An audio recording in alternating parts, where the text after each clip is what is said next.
warahmatullahi wabarakatuh. Berjumpa kembali bersama saya, Kalma Latiful Jamil dari Prodi PGSD SDKIP Purwakarta.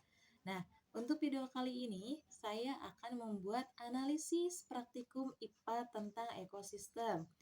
Video ini saya buat untuk memenuhi salah satu tugas mata kuliah praktikum IPA SD yang diampu oleh Ibu Dr. Hani Handayani MPD. Sebelum saya melakukan praktikum, saya akan menjelaskan sedikit materi tentang apa sih ekosistem itu. Teman-teman, ekosistem adalah sebuah sistem kompleks yang terdiri dari interaksi antara organisme hidup, baik itu tumbuhan, hewan, mikroorganisme, atau manusia dan lingkungan fisiknya seperti tanah, air, udara, dan faktor biotik. Nah, ekosistem ini mencakup semua organisme yang ada di suatu daerah dan cara mereka saling bergantung satu sama lain dalam hal sumber daya, energi, dan siklus material itu sendiri. Nah, di sini juga teman-teman ada beberapa komponen utama dalam ekosistem. Yang pertama itu ada produsen. Tumbuhan hijau dan organisme fotosintesis lainnya menjadi produsen dalam ekosistem. Mereka menghasilkan makanan sendiri menggunakan energi matahari melalui proses fotosintesis. Yang kedua, ada konsumen. Organisme herbivora atau karnivora adalah konsumen yang memakan produsen atau organisme lainnya. Yang ketiga, di sini ada pelapar tingkat tartil. Konsumen tingkat tertil adalah pemakan dari konsumen tingkat kedua, seperti predator yang memakan hewan karnivora kecil. Yang keempat, ada pelapar segala dan pemecah. Ada juga organisme yang disebut pemakan segala yang mampu memakan berbagai jenis makanan dan memecah diskomser yang mengurai materi organik menjadi zat-zat anorganik yang dapat digunakan kembali oleh produsen. Nah, di sini juga ada beberapa jenis-jenis ekosistem. Nah, jenis ekosistem terbagi menjadi dua. Ekosistem darat meliputi semua ekosistem yang berada di daratan seperti hutan, padang rumput, gurun, dan pegunungan. Organisme-organisme di ekosistem darat beradaptasi dengan kondisi tanah, suhu, curah hujan, dan vegetasi yang di masing-masing daerah. Yang kedua ada ekosistem air tawar.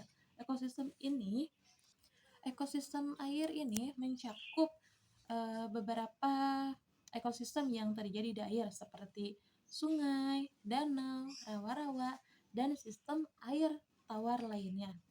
Organisme di sini harus beradaptasi dengan salinitas yang rendah dan kondisi lingkungan yang berbeda dari ekosistem laut. Nah, yang ketiga, di sini ada ekosistem laut. Ekosistem laut itu mencakup seperti samudra, laut dalam, daerah pesisir, terumbu karang, dan zona-zona laut lainnya. Organisme di sini beradaptasi dengan kesamaan air, suhu, tekanan, dan berbagai faktor di lingkungan laut tersebut. Di sini juga ada beberapa interaksi dalam ekosistem. Yang pertama itu ada interaksi antar organisme, termasuk predasi, simbiosis, atau hubungan mutualisme, paratisme, dan komensalisme, dan persaingan antar organisme untuk sumber daya seperti makanan dan ruang hidup. Yang kedua, ada interaksi dengan lingkungan fisik. Organisme juga berinteraksi dengan faktor-faktor abiotik seperti iklim, cuaca, tanah, air, cahaya matahari, dan kondisi lingkungan lainnya yang mempengaruhi pertumbuhan, perkembangan, dan kelangsungan hidup mereka. Kenapa ekosistem penting sekali dalam kehidupan kita? Yang pertama, untuk menjaga keseimbangan alam dalam mengatur siklus nutrisi, menjaga keberagaman hayati, dan mengontrol populasi organisme. Yang kedua itu sebagai pemecah. Dalam ekosistem membantu dalam memproses limbah organik yang mengembalikan zat-zat penting ke lingkungan. Nah, yang ketiga juga bisa menjadi pendukung. Seperti ekosistem itu memberikan sumber daya seperti makanan, air bersih, udara yang bersih, obat-obatan, dan bahan-bahan alami lainnya yang mengandung kehidupan manusia dan organisme lain di bumi. Mungkin dengan pemahaman yang mendalam tentang ekosistem, kita dapat lebih bertanggung jawab dalam menjaga kelestarian lingkungan dan mengambil langkah-langkah yang mendukung untuk keberlanjutan alam di sekitar kita. Nah, mungkin materinya sampai di sini. Untuk lebih jelas, yuk ikutin terus praktikum IPA SD tentang ekosistem yang ada di lingkungan saya. Jangan lupa di like, komen, dan subscribe. Teman-teman, sebenarnya ekosistem darat itu ada dua ya, ada darat buatan dan ada ekosistem darat alami. Kalau ekosistem darat alami itu contohnya seperti hutan, gurun, atau bukit-bukit yang dimana tumbuhan itu tumbuh sendiri secara alami tanpa ada bantuan manusia. Sedangkan untuk ekosistem darat buatan contohnya seperti yang sekarang saya sedang analisa atau lakukan praktikum, yaitu ekosistem darat sawah.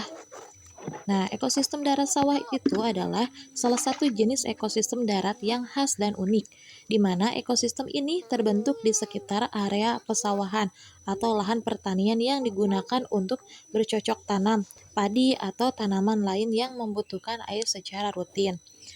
Ada juga ciri-ciri ekosistem darat sawah. Contohnya seperti lahan sawah yang biasanya memiliki ciri khas aliran air yang terkontrol, genangan air, dan sistem saluran irigasi untuk menyediakan air bagi tanaman. Ada juga tanaman utama sawah, di mana yaitu terdapat padi.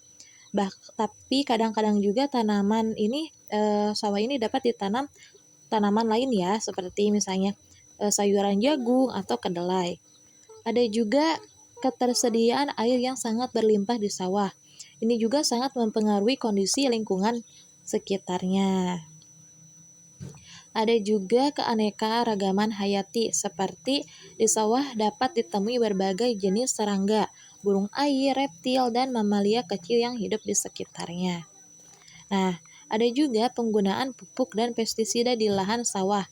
Ini juga dapat mempengaruhi keseimbangan ekosistemnya. Apabila penggunaan yang berlebihan dapat merusak ekosistem dengan mencemari air dan tanah serta mengganggu organisme tanah dan air itu sendiri. Untuk komponen utama di dalam ekosistem itu terdapat produsen, di mana produsen utama ini adalah mereka melakukan fotosintesis untuk menghasilkan makanan menggunakan sinar matahari dan karbon dioksida. Untuk yang kedua, di sini ada konsumen.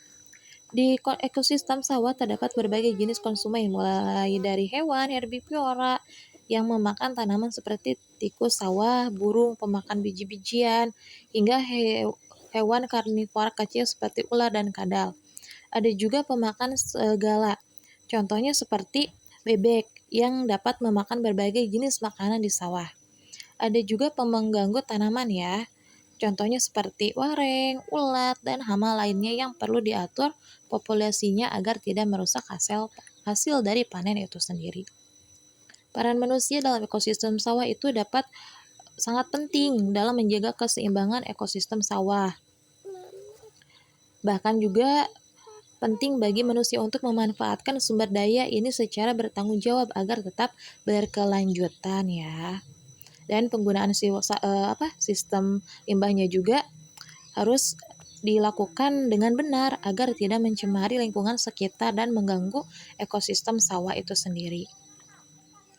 Untuk perlindungan terhadap habitat alami juga di sekitar lahan sawah sangat penting untuk menjaga keanekaragaman hayati dan keseimbangan ekosistem.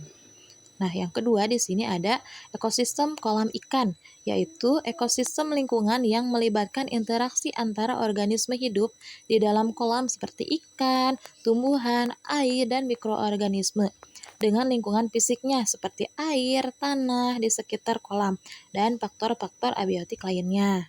Nah, untuk komponen utama dalam ekosistem kolam ikan, di sini terdapat ikan yang merupakan komponen utama dalam ekosistem kolam ikan. Yang kedua di sini ada tumbuhan air, di mana yang terdapat seperti teratai, alang-alang, bahkan ada juga yang kolam ikannya itu memiliki eceng gondok ya. Nah, yang ketiga di sini ada mikroorganisme, di mana seperti terdapat seperti plankton, cacing, dan bakteri lainnya.